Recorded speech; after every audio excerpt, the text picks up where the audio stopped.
The man needs to be humble in order to get into that kind of a relationship and do it prayerfully. Yeah, if your ego is that of a hemophiliac and it easily gets bruised, you might be in trouble. Because your wife, just because she earns more and you are already intimidated, you might have an inferiority complex and interpret her every action whenever she's voicing herself in a fair and proper manner. Whenever she's expressing her desire, you will see it as her trying to usurp your authority.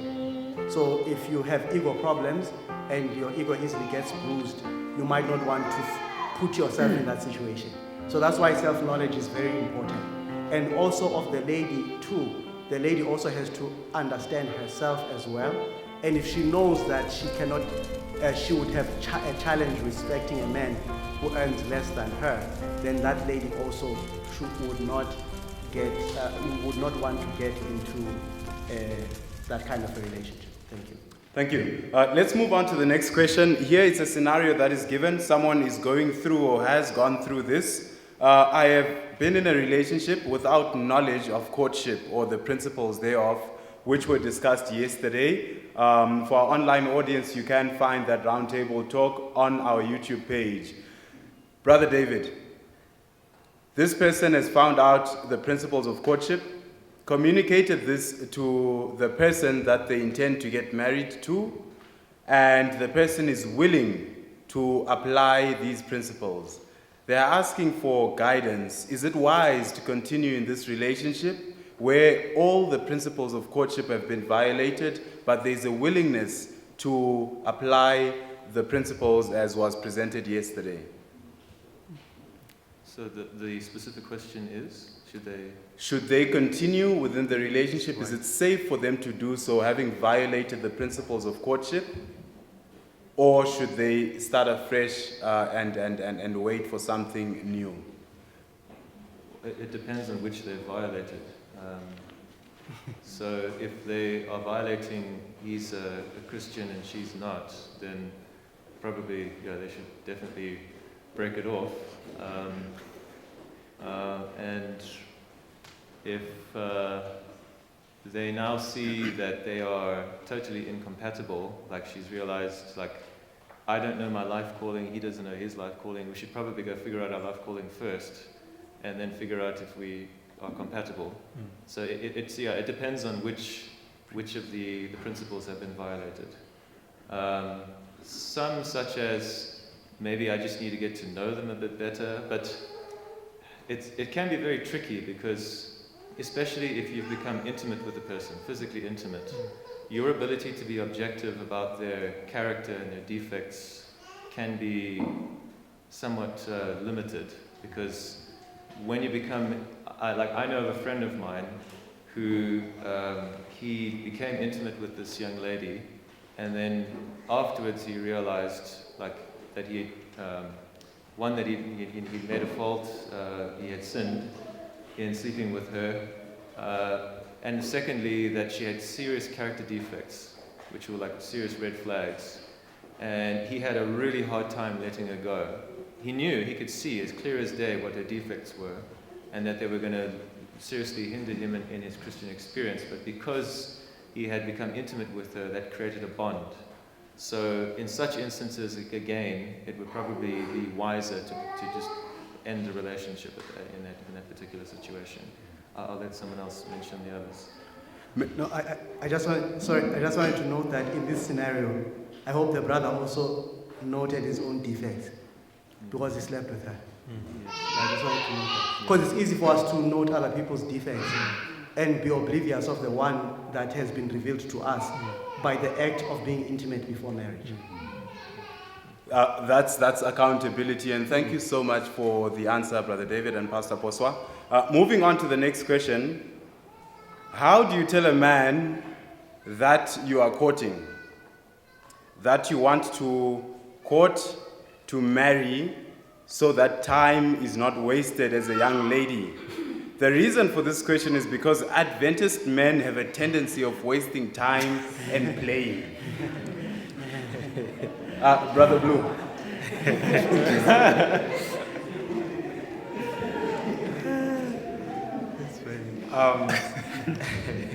That's an interesting question.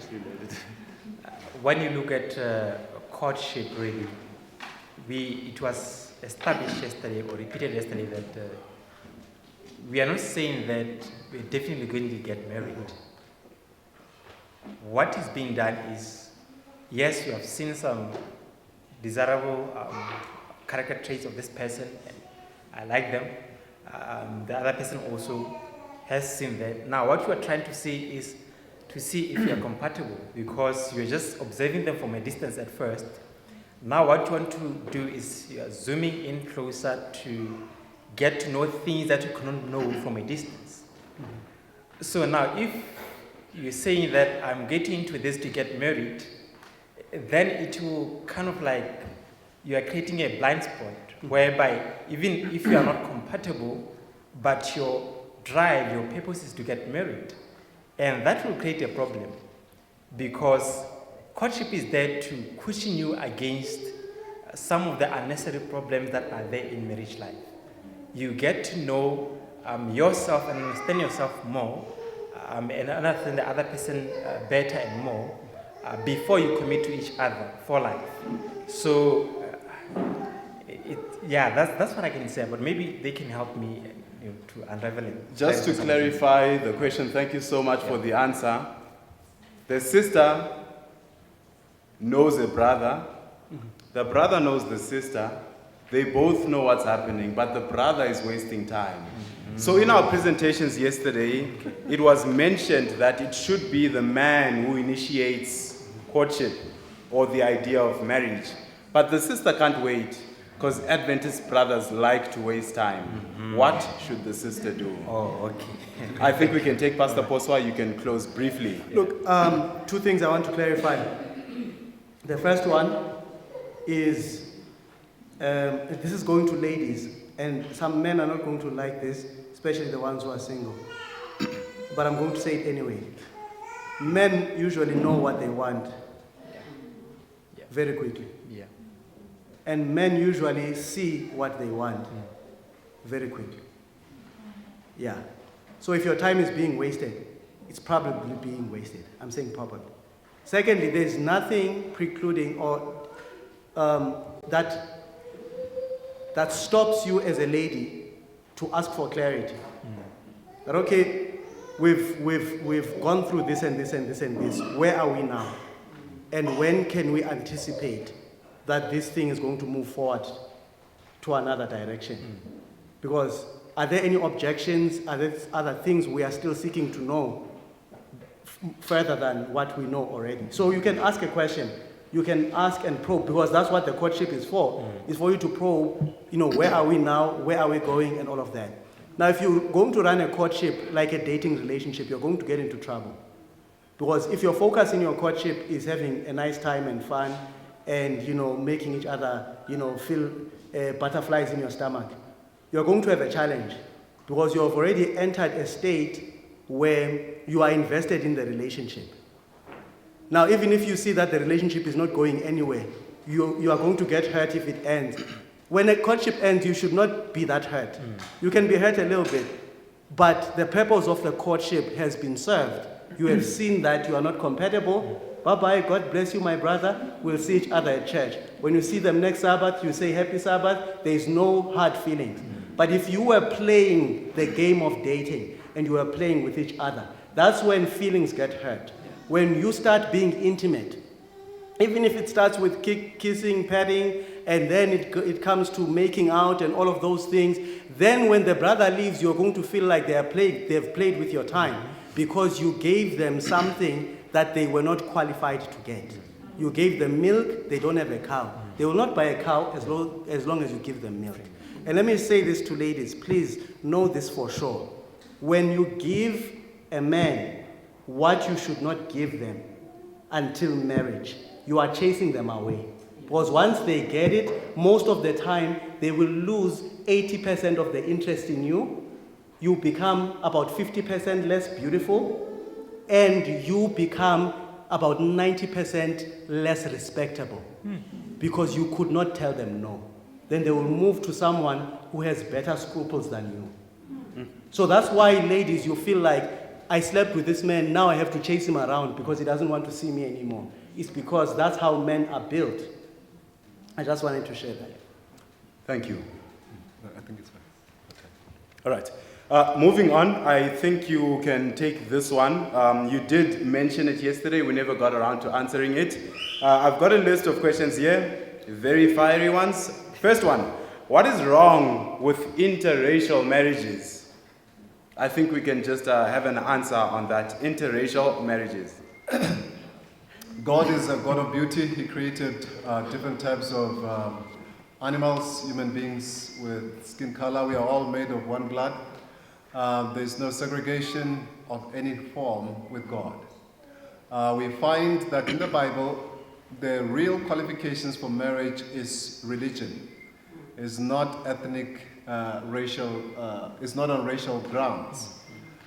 Moses, for example, who was born in Egypt, married what the Bible calls in the King James Version an Ethiopian, who was a Midian. Ellen White says she was not a black woman, but she was darker skinned than your normal Jews. So she belonged to a different race. In the New Testament, you find the parents of, I don't know, it's Timothy or Titus. Yeah. One was from Greeks, and the other one was a Jew. So in the Bible, you have different tribes intermarrying. We have different races also intermarrying.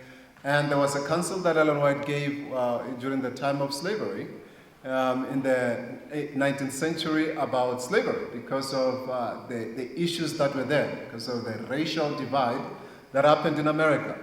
Ellen White gave counsel that it is not wise for colored brothers to marry white sisters. And this is what was happening. Our Adventist brethren went to try and preach to the black people in the South, in the southern states. And when they were there, they tried to think, oh, the best way to reach her is to give her a Bible study, marry her, so she sees that I see her as my equal. And when they did that, the authorities in those cities rose up and said, this is an abomination. What are you doing? You can't be marrying into these people. So there was a threat to close the work of God as a result of that. So the counsel that was given was, in places where there is serious racial prejudice, it is not wise for blacks and whites to intermarry. And the second thing to consider is the issue of cultural compatibility. Blacks, Indians, Chinese, Koreans, we all have different cultures. And I know when I speak to Adventist audiences and they say, well, we don't have any of that, we have an Adventist culture. Yes, there is an Adventist culture that we are talking about, but what is culture? Let's break it down. Culture is a way of life. Culture is what you eat and you drink every day. And you know basically that even just among us as black people, there is a Zulu way of eating.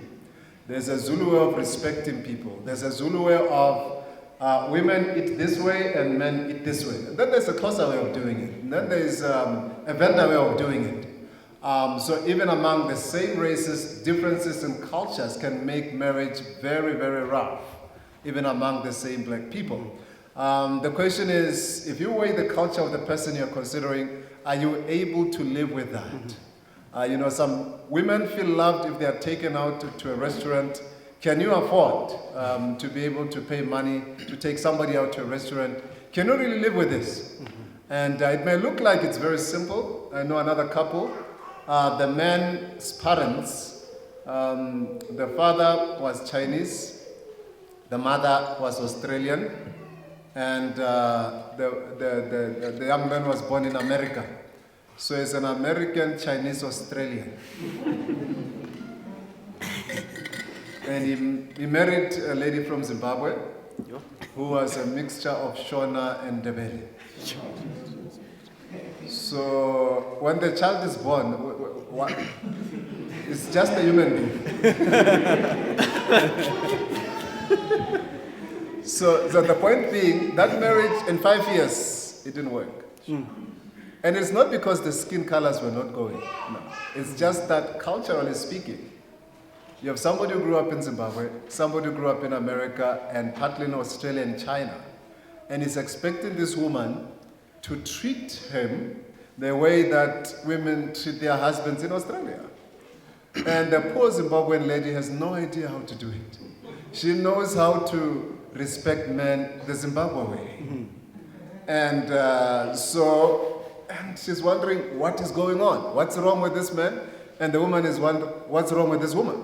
And then it creates unnecessary conflict. So it takes, even in the same race, there are a lot of issues. But when you cross the race barrier, there will be more issues to deal with. But if you're willing to deal with that, it's not an issue. There's no biblical text that says it is a sin. It was counsel that was given based on circumstances that existed. And if those circumstances exist in South Africa, then you follow the counsel. Thank you, Elder Lago. Briefly, Brother David, before we move on, we're still finishing this person's questions. So one of the responses that someone might have that I've heard is that what happens if you, for example, are white like myself, but you've grown up in Ulundi or somewhere in KZN, and you've grown up eating putu and eating all this stuff, and you can speak Zulu fluently, and you know all the stuff, the ins and the outs of the culture. You're basically just a Zulu, but a pale one, right? Lance Cruising. Yeah. So I met a missionary who works for one of our leading frontline missionary organizations, and he was born in the States and he lived there until he was around 9 or 10, I think it was 9. And then he spent the next 10 or so years of his life living in the mountain villages in the Philippines, like in the most isolated places, learning the language, and he eventually got to the point where he could teach other people in the village their own language. He was extremely fluent, he knew the culture, he knew the food, he knew all the dishes, he thought he knew all the customs, and eventually he went to the States, got trained to become a pastor, and then went back. He went to the same village, and he ended up getting married to a girl that he grew up with. So he knew this girl like she was his sister. And I remember asking him about this particular point, and I'm like, what has your experience been? And he said, well, to be honest with you, I thought I knew the culture perfectly, but I've been finding out that there were cultural cues, like social cues, that I had actually been missing the whole time. And I realize now this is why I was having conflict with my in-laws and with my neighbors and all this. And even though I've been immersed in the culture for now nearly 3 decades, he said, I still miss things, and there are still times where my wife and I have cultural misunderstandings.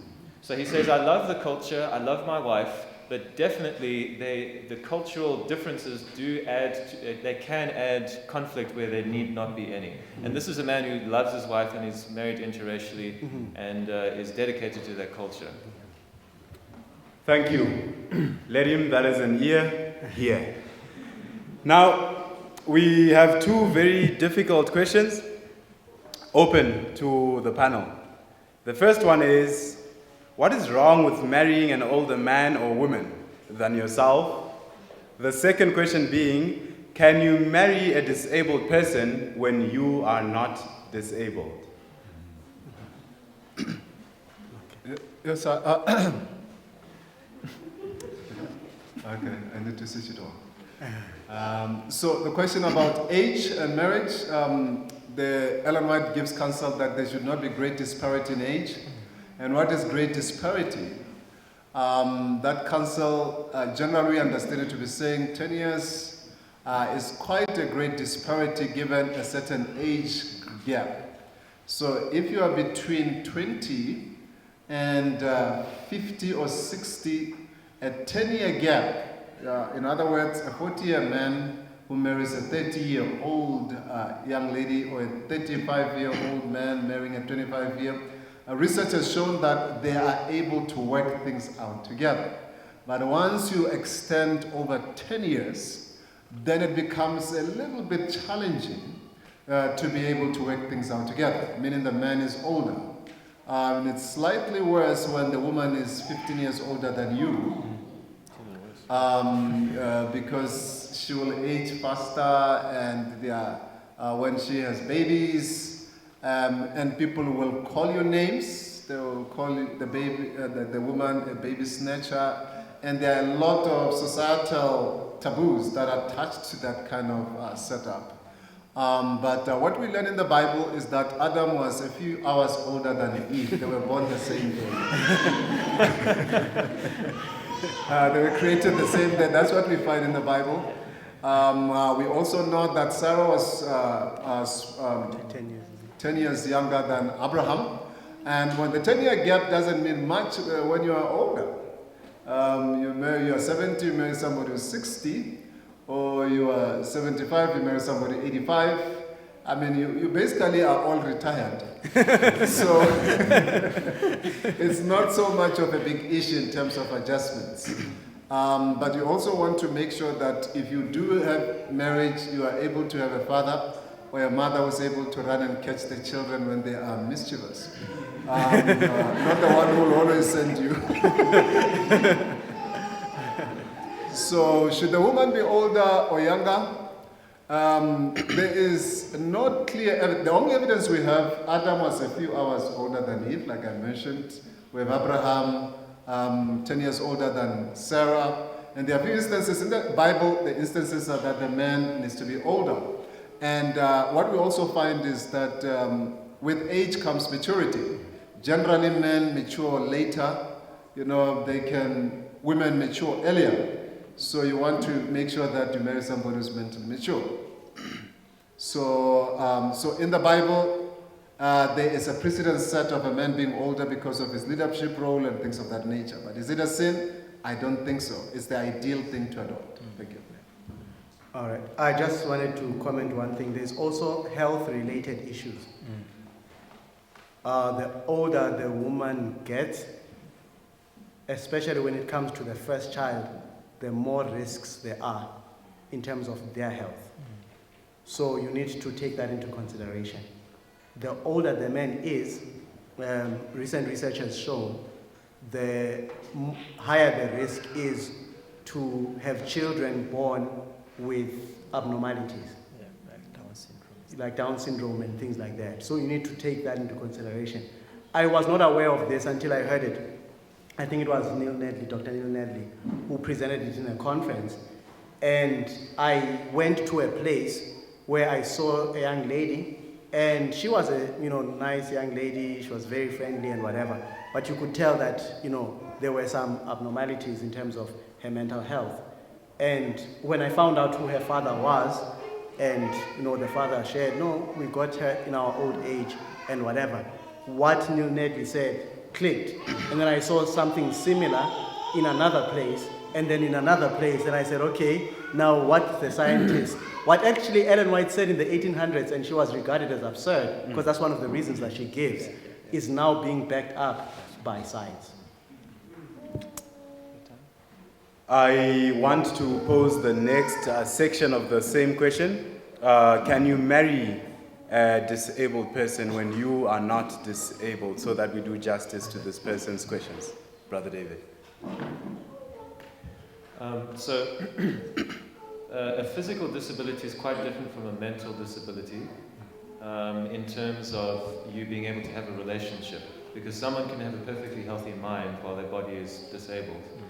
But I would imagine it would affect your ability to have intimacy with them, and that's something that you must ask yourself if you're willing to make that sacrifice.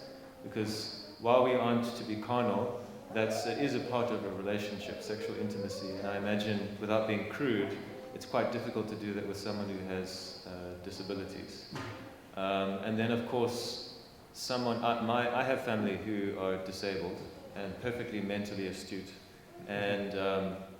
But they basically said, do not have children, because the chances of you passing this on are extremely high. Now, again, it's different if the person sustained their disabilities in an accident. That's completely different. There's nothing genetic about that.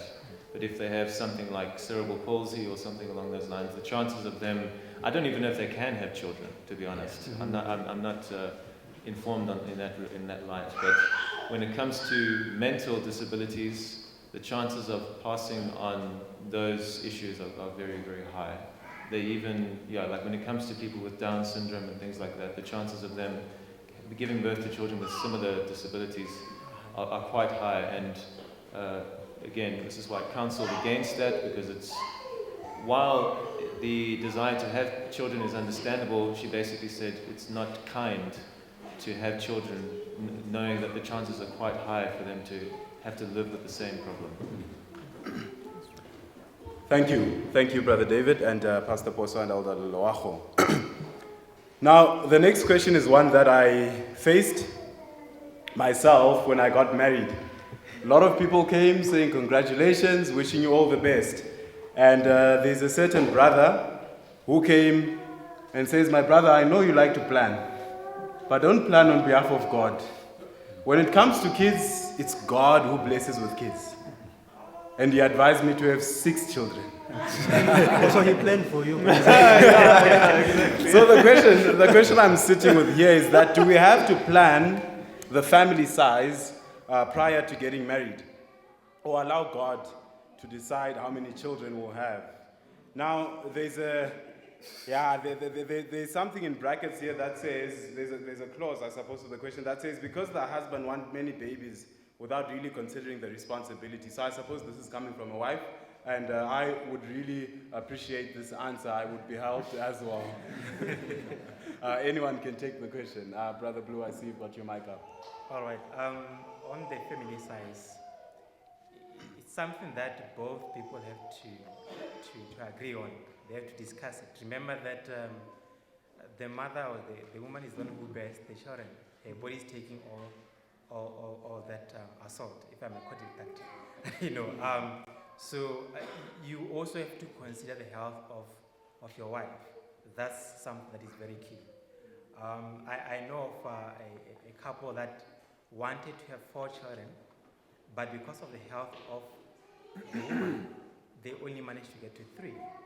So these are things that you have to plan for. Like, evaluate your health, evaluate your means, evaluate the time that we live in, the environment. All those things are very, very important. If you are going to have 10 children and you live in a very small house, it's going to be overcrowded. There's going to be competition for attention. There's going to be competition for food and everything else. And that has an impact on the children that are growing up in that family. So it's good to plan. God has given us minds and intelligence so that we can plan. Just as much as we plan when we want to accomplish a certain academic, maybe have a degree at this time. I want to buy food at this time of the month. That's planning. You can't say, okay, let me allow God to tell me when to go and buy food. Mm-hmm. So it's one of the things that you have to exercise your mind, your intelligence, and plan for together. Yes. I think I'll give others to you also. Thank you. While we are still on this point, we are going to wrap up the question and answer session for now due to the issue of time, but I hope that you've benefited from what's been covered thus far. But before we do so, I've been allowed to ask one more question, and I think this is a very important one, and many deal with this issue. What is the best way to deal with insecurities before getting married? Person is aware that they are insecure about A, B, and C, and they want to deal with these issues before getting married. How best can they go about this? There are different types of insecurities people have due to different reasons, and like Ellen White says, before you solve the problem, ascertain the cause. Mm-hmm. And many problems that come are a result of dysfunctional families that we spoke about, and their impact on you that may have led you to be, insecure about different types of things. When you speak, you're not even sure how to speak because every time you try to speak, somebody was striking you on the cheek and saying all kinds of things. So there is a reason. So you need to understand why you are in the state that you are in. And acknowledge the source of the problem. The second thing is tell God about it and intentionally try to strengthen the weak points of your character. Here at Pure Light, we do have students that have certain insecurities. Some of them, they can't even stand up before audiences and speak. They are so scared. So we work with them, giving them and building in them confidence by putting them in circumstances that make them very uncomfortable until they gain their ability to be able to do that. And a sense of satisfaction sometimes gives you that sense of self-worth and a healthy sense of self-assertiveness. And with some cases of students, we give them certain projects. We know once the student accomplishes this project, there's a certain sense of satisfaction that you are able to do something, and more projects with positive motivation, they are able to overcome some of the fears, phobias they have, and insecurities that they have. But what we have found is that once they understand that there's a problem to be resolved, and we try to study with them and go through with them their life story with counseling and things like that, we are able to help identify, not in all cases, but in some cases, what the problem is, and then we work with them to help them on an individual level. A lot of prayer, reading, and also understanding the challenge would be something to consider. I also think that the nature of the insecurity needs to be examined. If you are insecure because of, you are scared of standing in front of people and speaking, that is something that with some intervention can be resolved, something that you can work on. I remember there was one student while I was here. She had a raspy voice, and she thought that she could not learn how to project her voice so that her voice can carry without the use of the mic. But by the time we finished the speech and homiletics class, we could stand here and she could preach from the veranda in front of the house, and we heard her perfectly. So she learned. So there are certain things that you can work on. If you are insecure about your body in terms of maybe its size, you can look at the way that you eat, you can exercise. But then there are certain insecurities that you should not even have. What I mean is, for example, you feel like you are too dark. Yeah, you feel like you are too dark. Then the question is, what is the cause of that insecurity? Why is that an issue? It's because of a beauty industry that has sold a certain understanding of what beauty is. Or you may not be like, that size, those sizes that when there's wind like yesterday, you start praying for the person. Because, they might get carried away. Before I get carried away, let me continue. You want to fit into that because that's what you see models have. But that's an unrealistic expectation because these people, they regurgitate and they spew their food, they don't eat, they punish themselves in order to achieve that. So for you to try and attain to that, some people bleach themselves with dangerous chemicals to attain a certain kind of complexion. So you need to realize the lie that has placed you in this place of insecurity. Are we together? Some people feel like they are insecure because they don't have money, because they don't have this, because they don't have that. And we need to understand that there is no shame in certain things that have been shamed by society. So other things require re-education in order for people to understand. And I don't want to touch on what he has touched because it was perfectly clear. But I wanted to add the fact that some insecurities are based on lies that we have been fed in society. And we need to be re-educated so that we can have the right mindset. Thank you to the panel, and thank you for listening so attentively.